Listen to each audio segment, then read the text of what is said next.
Hey, everybody, welcome back to the podcast. You're listening to the longest running superhero role playing game on Earth. I'm your host, the Game Master, and today we're doing another lore video about Batman. But before we get into it, smash like, make sure you're subscribed, and leave us a comment. We've got an awesome community here, and it's all thanks to you. So thank you so much for being here. With all that said, let's dive in.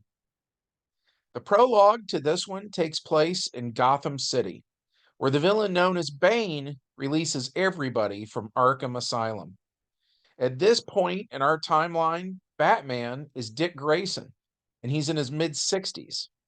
He's attacked by the Joker and the Scarecrow, who use fear toxin on him. And Batman relives the death of Bruce Wayne Jr., as well as the death of Jason Todd.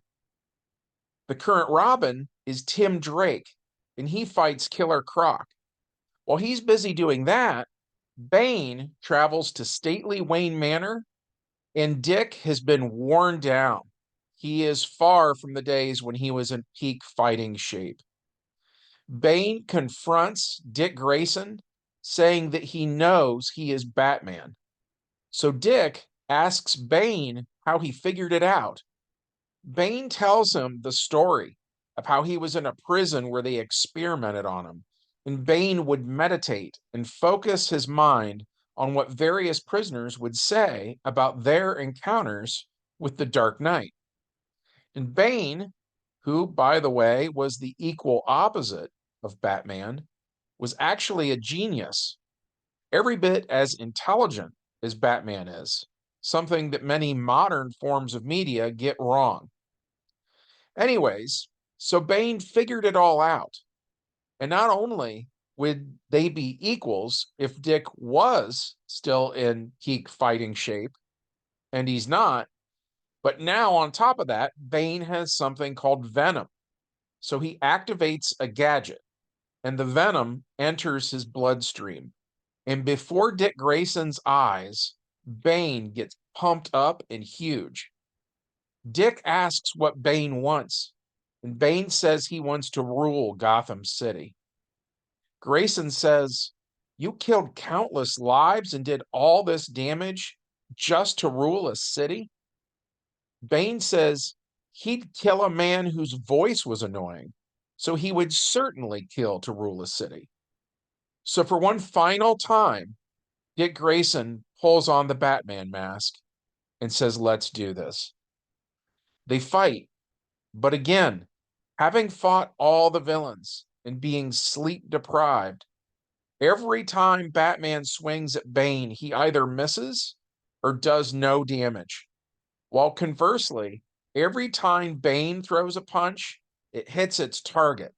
And what we now get is like a dark counterpart to the old 60s Batman, where pow, in one punch, Batman has a flashback to when he was young and getting hit by the Joker. And then with another wham, Dick remembers a particularly brutal fight with the Riddler. Grayson's life flashes before his eyes, and finally, Bane lifts old man Batman over his head. Dick's last words are that even though he may die, Batman will live forever. Bane says, "Never," dropping the old man over his knee and breaking him. Bane then drags Batman to a rooftop in Gotham, shouts at everyone that Batman is nothing and that now he rules the city. And with that, Bane throws Dick Grayson off the roof and he lands on his back in the street below, dead. Robin shows up and loads Batman into an ambulance, but it's too late. Dick Grayson is dead. Which brings us to the main plot, which is the funeral of Dick Grayson. His widow, Corey Grayson, better known as Starfire, is there, as is their daughter, Mary Grayson, who has her dad's black hair and Caucasian skin, but her mother's powers and glowing eyes. Mary vows to avenge her father's death by becoming Night Star. Also at the funeral is a man named Jean-Paul Vallée. He tells Starfire and her daughter that he is so sorry for their loss. And an angry Starfire quietly tells Mr. Vallée that he was Dick's backup plan and that he knows what to do. So Jean-Paul Vallée goes to the Batcave. He uses the Bat computer, and we find out that before Dick Grayson died, he had a plan for every situation, including this one. Jean-Paul Vallée types a password into the Bat computer, which lets it know that Dick Grayson is dead. So Jean-Paul is given access to the various pieces of technology now, including the vault. So Jean-Paul Vallée enters the vault, and it is in here that we see every costume worn by the Batman of Earth K for the last 55 years. Jean-Paul puts on the classic gray and blue and heads out into the night alongside the Tim Drake Robin. They start off by going to where some street gangs were rampaging under the assumption that Batman was dead. So imagine their surprise when Robin and the new Batman show up and start knocking out punks. At one point, the new Batman even takes a sledgehammer to a gang member, much to the dismay of Tim Drake. This was a more violent Batman, as was the trend in the 1990s. Word quickly spreads that Batman lives and is madder than ever.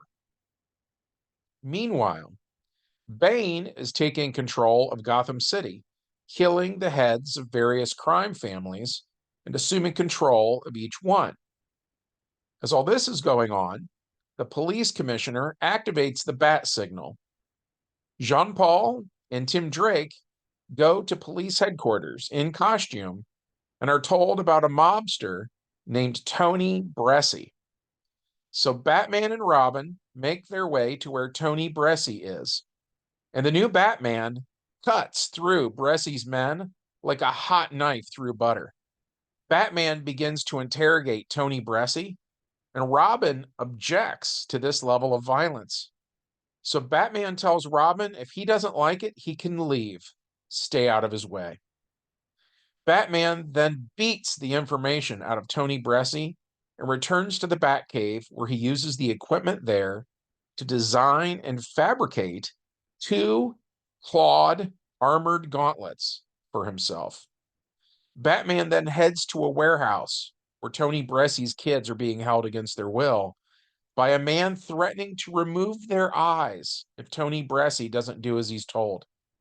So the new Batman uses his gauntlets to fire small bat-shaped shuriken into the goons there, killing them all. Robin shows up and says that Jean-Paul Vallée is endangering Bresci's kids. But Batman says guys like Bane need taken out. That's the mission. And neither Robin nor the police are going to stand in his way. Jean-Paul then returns to the Batcave, where he designs some new armor to wear. Meanwhile, at Gotham University, students see posters stapled to telephone poles promising easy cash if they take part in a psychological experiment involving virtual reality. But as it turns out, the evil genius behind this is the Scarecrow, who turns the students into more scarecrows. Because at this point, many of Batman's villains are getting up in years. And just as the mantle of the Bat has been handed off to the next generation, so too do the villains want their own legacy to keep going. Speaking of which, the son of the Joker is a man named Anarchy, aka Lonnie Maykin. He stumbles upon the Sons of the Bat, the street gang from Frank Miller's Dark Knight. These guys all follow Jean Palais' ultra-violent approach and are actually acting in direct opposition to the will of the people. So as Anarchy, Lonnie Maykin fights them and subdues them, becoming even more resolute to end Batman's war on crime. At the Gotham City Police Department, a scarecrow enters, claiming to be the original. But this is one of the college students, and strapped to the back of his belt are gadgets that release fear gas. The gadget goes off, affecting the GCPD. In the chaos, the fake scarecrow is shot and killed. The real scarecrow prepares to poison Gotham City's water supply with the fear toxin when the new Batman shows up to kill him. And as the two of them fight, Anarchy, the son of the Joker, shows up. Anarchy throws a net over Batman and Scarecrow. Scarecrow's apprentice, Harold, exposes Batman and Anarchy to fear gas, then rescues Scarecrow, helping them to escape, while Batman and Anarchy are forced to face their own fears. When the literal smoke clears, Batman and Anarchy come to blows, and Jean-Paul Vallée gets Lonnie Macon into a headlock, threatening to crush his skull like an egg if he gets in his way. Anarchy is defeated, and Batman leaves. And between the fear gas and the violent confrontation with the new Dark Knight, the son of the Joker now hates Batman more than ever. Three goons named Krog, Zombie, and Bird are broken out of jail. They go to where Bane is, and the Batman follows them. They said when they were broken out, they found a note from someone named B, and they assumed it was Bane. But Bane says it wasn't from him, and that's when the other B breaks through the window. Batman attacks, and Bane calls him a pretender.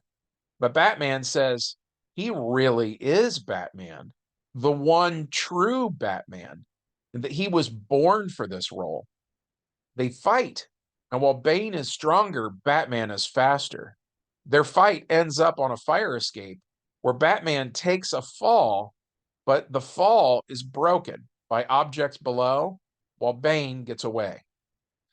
A bruised Batman returns to the Batcave where he designs more gear.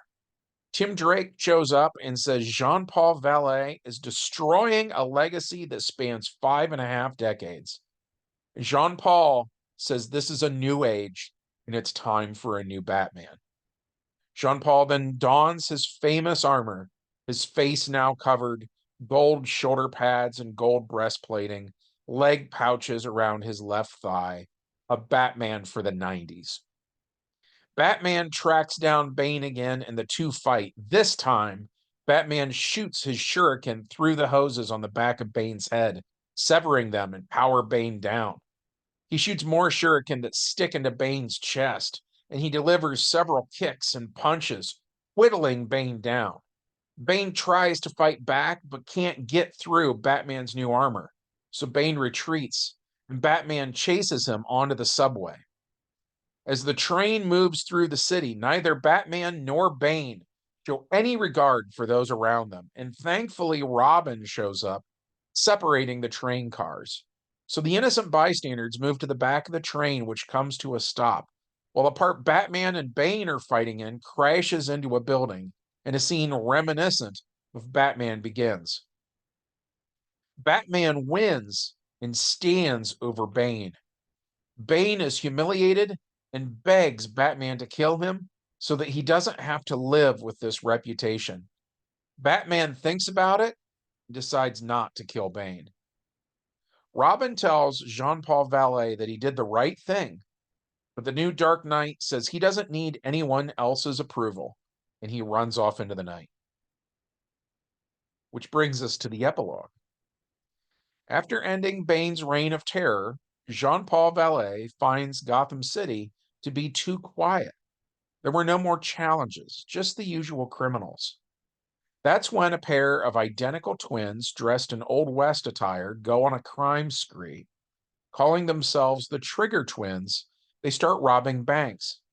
This gets the attention of a mobster named Dan Doyle who hires them, and they give Jean-Paul Vallée something more interesting to deal with.